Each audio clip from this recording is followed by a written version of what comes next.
Okay guys, what you're looking at is a nice little custom guitar from the 40s, maybe 30s, that has been driving me crazy. Let me show it to you. It's got a couple of split cracks on the off the sound hole, down the body here and here, where it's collapsing. That's because of the auxiliary cut they put into this thing, alright? And the problem is, I can't lift this up. It's not because of the sound hole size. I can get stuff down in the sound hole. That's not the problem. The darn problem is I got a brace here, right beside it. Let me show you that side of the body. See that? Get light on that.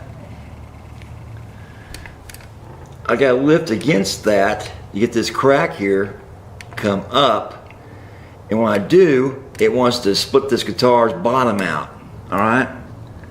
Same thing on the other side. It's even more pronounced over here. So it's like, well, now what do you do? I can't leave this crack to continue to you know, get deeper and deeper in this guitar. It's like it's insane.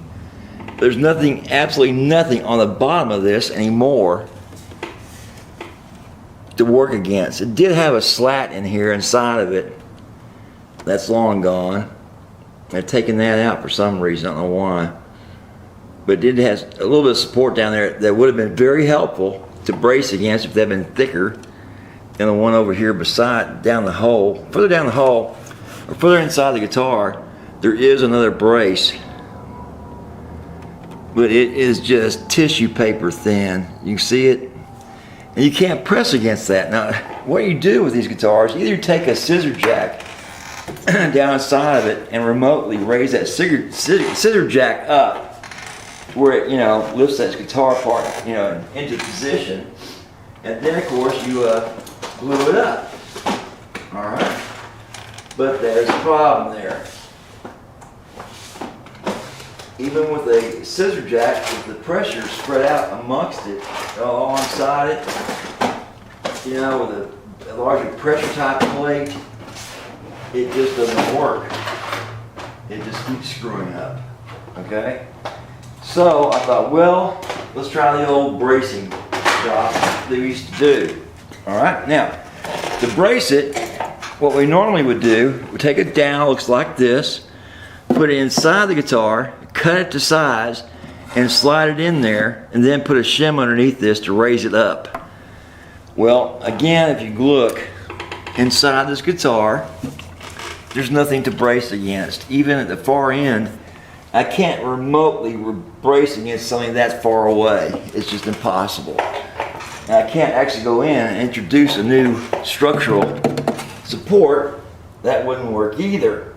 You know, it's just, what the hell do I do? Alrighty. Now the next best thing to do, and just instead of leaving it all alone, is to come in here, hit it with super glue, and hold these joints in place that way. Do a tiny bit of pressure to open them up here on top. You know, spread them a little bit. Then let them go right back the way they are, but have that super glue down in that crack there and this crack here. Now, that's not the only two cracks in this guitar. Fortunately, there's also one across the back of this guitar. You can see this one as well. But it's actually more open than the ones on top. You can see it right there, and you actually push it down and have it open up on you. Again, the thing to do is take a dowel, looks like this, put it down inside the guitar, go through the F-holes, and just continue to push it upwards until you hit that crack, and you're up against the back of this body. On the crack, and you're touching this. Right? Well, okay, yeah, and you put a shim underneath there to hold it in place.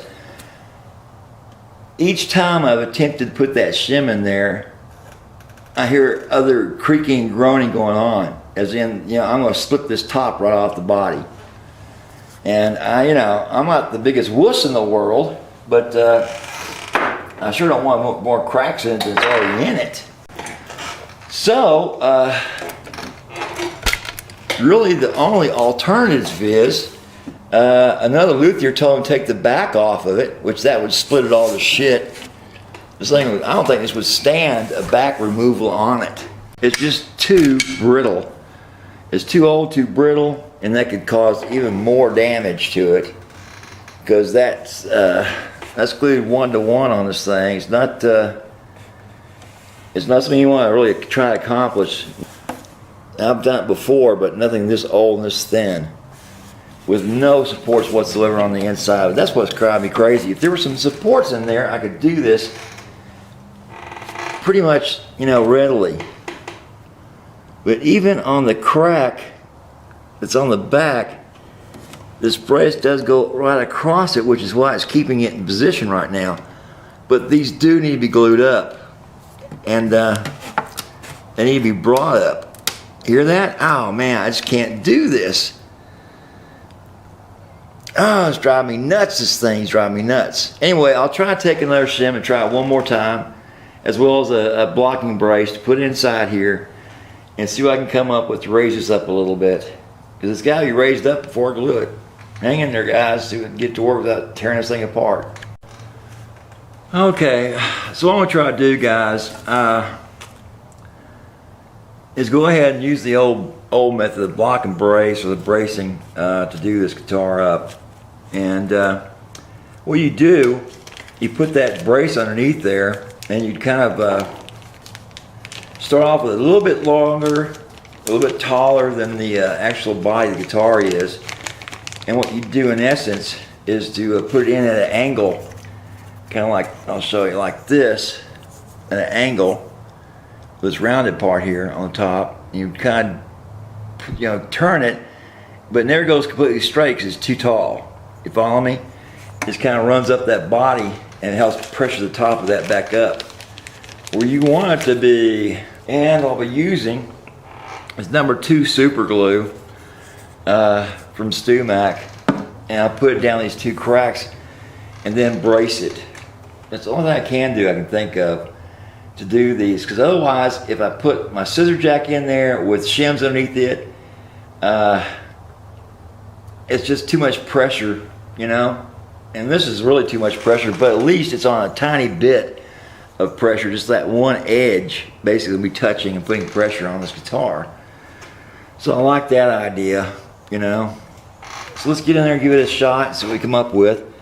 What I'm going to do is, first of all, put some tape on the outside or the edges of this so we don't get too crazy with that glue. And it's super thin, so it will penetrate this, pretty good. Get it in there. Then I'll raise that body up using my wooden jack, or my dowel jack. And the problem is, this one's right on this doggone support underneath the wood. That's the one. That's not the bad one. The bad one's right here, if you can see it. No, I'm not going to put any tape on this. I'm just going to do this very carefully. Use my hand just to guide that glue inside that little whippet tip and get it in here, and then jack this up to start on this side at least. I got to get it underneath that spot right there, so I know exactly where I need to go and how thin of the layer I'm going to put on this thing. All right.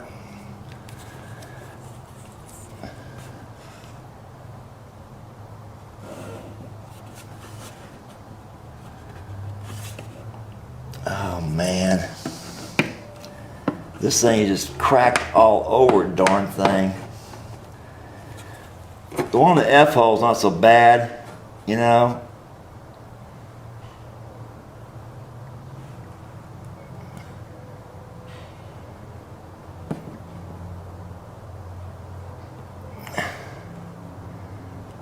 That one I can pull up with my fingers and get it done. And this stuff sets up pretty quick, and it's clear to the curing, so it's not so bad, okay? And we got a nice 69-degree weather day for this. So that should set up. These others, however, they're deep wood cracks. Oh man. I gotta do a lift up on one side and glue the other, so here we go. And rub off the excess. And this stuff will penetrate, I guarantee you that. Just like that.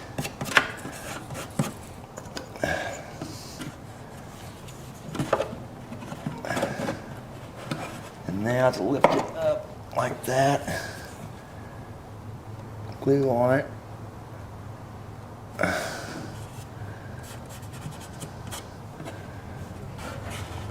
Lift up both ends of the crack, both sides of it. And all you can do is just pressure it, but you're pressuring a little tiny spot on the dowel itself, just the edge of the dowel. Other applications, if it were on a support inside the guitar, that'd be great. You know, no problem with the scissor jack then. But there's not one. So I'll let this cure up for about an hour in this 69-degree weather, and then test it, shoot the other side. And you can see it's not going to color this thing up at all. You know, no problem with that. It might have a little bit of shininess to it, but compared to it breaking all the pieces, it could be much worse. Now, will this guitar take a blow? No, it won't. It sure won't. It's going to be taken care of. These cracks could open back up with weather. You know, that does happen. So it's best just to keep it, you know, in your house. Don't humidify the hell out of it, but keep it in your house and away from cold weather where it'll contract and maybe cause further problems with it, you know. So these things can open back up. I've seen it happen. You just have to glue them back up again. But using that dowel, as you can see, is pressuring that side up to meet up with that crack, so they have a chance to meet up and glue together. All right, well, I'm letting it cure up. One of the other steps to this is to take filament tape, very sticky filament tape, put it on the inside of that crack, run down it, you know, on the inside, tape it down, then super glue this down to the body of the guitar, so it has the added support of these fiberglass fibers, which helps it from cracking again, especially under temperature change. So we try to think of everything we can think of to do this with. The trick is to cut a swatch off long enough to get in there with my fingers and with a paintbrush and get in there and push that up against the body of the guitar. Now I've got to reach about right here on the guitar itself to cover this crack up and get this thing settled down. I should apply some more glue right there, it looks like.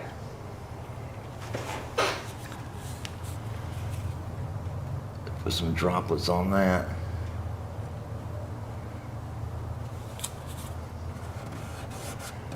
Spread that out. Like I said, it may have a shininess to it, but it's not going to hurt the, you know, the value of this guitar is minimal, but the thing is, it's a nice old guitar. And we don't want it cracking any further. So the glue on top, the filament tape on the inside with it glued to the guitar with super glue as well, should do the trick. Okay, so I removed the brace underneath the little custom guitar's sound hole for the first glue up, right? And the problem with this one, this glue up here, it's really not necessary. Well, it's actually not going anywhere, basically, but I will go ahead and glue it up. Same situation, same scenario. It's not going through the rest of the body, but it's right on the brace edge, so it's not going to be that much of an issue to it, you know, in the future. Now the tough one's going to be here in the back, since I have no way of bracing that whatsoever. I've thought about it over and over again about putting a controlled pin inside of here. Unfortunately, I don't have anything else going to work because, again, I have nothing to brace against that I can control as well as I could on that front hole on the top of this guitar. So what I'm going to do is go ahead and use the super glue, same type, run this line here, and then just let the glue do its job. Okay, that's the best I can do for this guitar, and yeah, taking the back off would be a big mistake.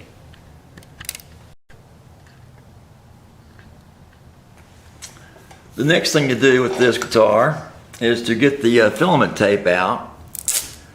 Cut me some filament tape where it's nice and sticky, and put it on the inside of this guitar. Run it down the internal line that's the crack. Let it stick, and then wash some very super thin super glue on it so that this acts as a brace. Alright, now the trick is to get this thing in here deep enough to do the job. What I'll do is take this little tool here to help swipe it down, make sure it's compressed against it, and then take a look inside of it. I'll take some X-Acto knife to cut that free. We'll make sure it's in good position though. Okay, so I'm going to cut this away very carefully.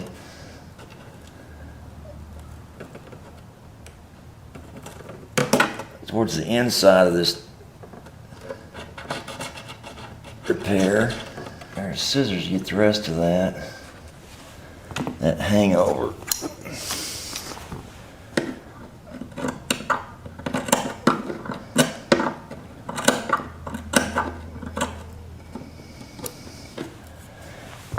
Once this is all glued up, I can go ahead and trim any that's still showing. It's a tiny bit showing inside that. In the meantime, I gotta look inside there, make sure that tape is adhered to the back of that guitar, so they can't run a drip on it until it is all down.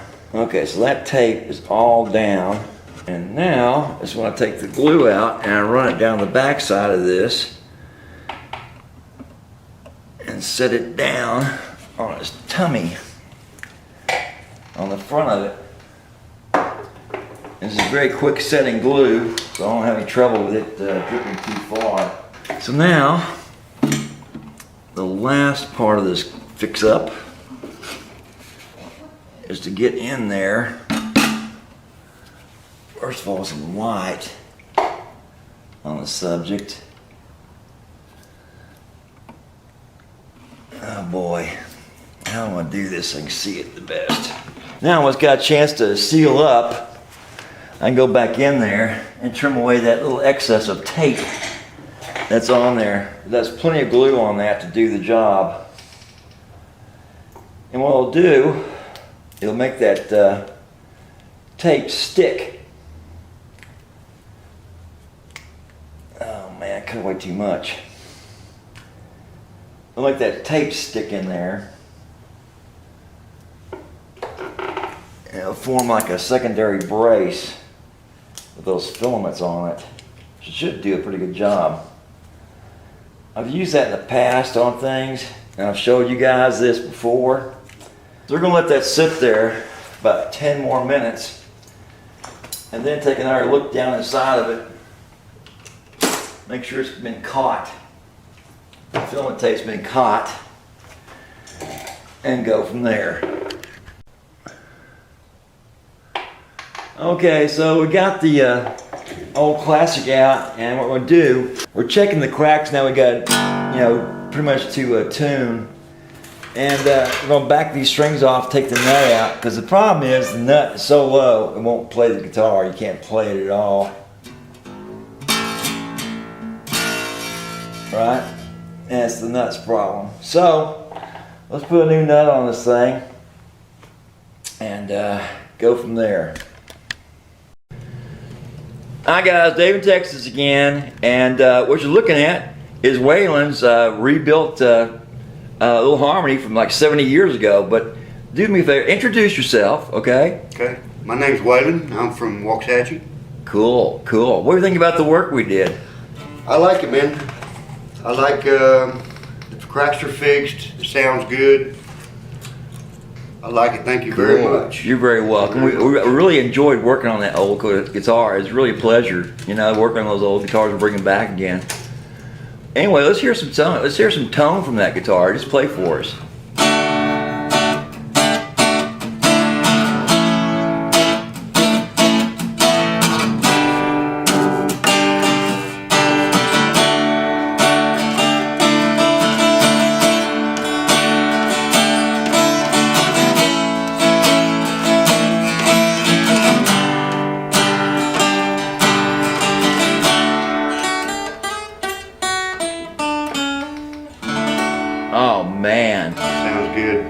That is a beautiful sound of that guitar. Tell us about your sound hole. Tell us the story of your guitar. I've had it about 16 years. Neighbor of mine came to me one day and said, "Well, you play guitar, don't you?" I said, "Yes, sir, I do." He said, "I saw a guitar at a garage sale the other day that was pretty cheap, and he said, I'm thinking about getting it." We came over the next day and he said, "Wait, and I got that guitar." And he said, "I'm going to bring it to you and show it to you." And he showed it to me, and I fell in love with it. "How much will you take for it?" He said, "Well, I'm not going to take what I paid for it, but shoot me a price." And I shot him a price, and I purchased it. And it's been a great guitar. I've been playing it for years. It holds up. It stayed in tune. But I noticed it started cracking. And you fixed the cracks on it. Cool. And what about that sound hole story? On the sound hole, when I found out exactly what it was, I looked at the picture of the new guitar back in 40, and it did not have the sound hole. Yeah. And the guy told me that I bought it from, he said the lady that sold it to him said that it had been in her closet 50 years and it belonged to her husband that had passed away, and he played it in a radio program back in the 40s. Wow. And that he had cut that hole to help get some projection. To help the sound into the microphone when they were playing. Oh, man. You know, it's not original, but it did a good job. It helped. Did a good job. And the guy did a great job of it. Yeah, he did. Yeah. Let's hear some more sounds from it, why don't you? I'm very satisfied.